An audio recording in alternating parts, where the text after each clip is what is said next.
সাধু সাহিত্য মরহম্মদ মেম্বার সাহেব, উনি এই আপনার এলাকার মরহম গোলাম মেম্বারের বড় ছেলে।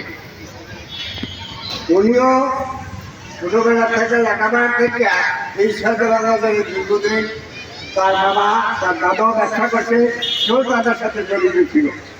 পরবর্তী সময় সে বাথরুম 2 নং ইউনিয়নের ইউনিয়ন পরিষদের মেম্বার হিসেবে পরিচিত হয়। আমি মেম্বারের পরে ওই মেম্বার হয়।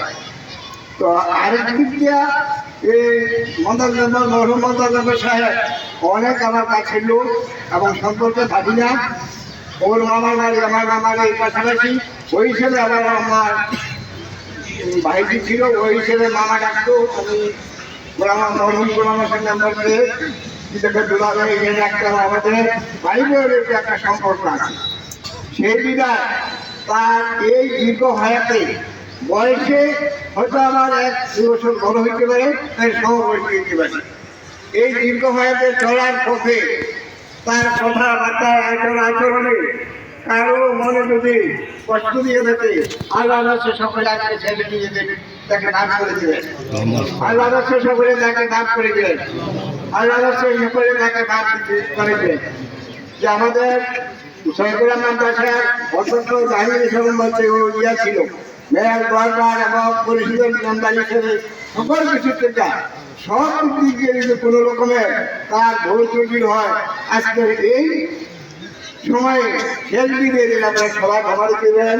সে কেমন লোক ছিল, সে কেমন লোক ছিল, সে কেমন লোক ছিল।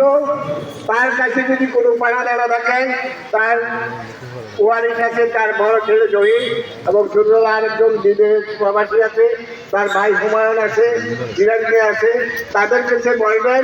আর যদি কোনো জানা থাকেন, এটাও তাদের সাথে যোগাযোগ করে আপনারা মাপ নেবেন বা তারা মাপ করে দিল।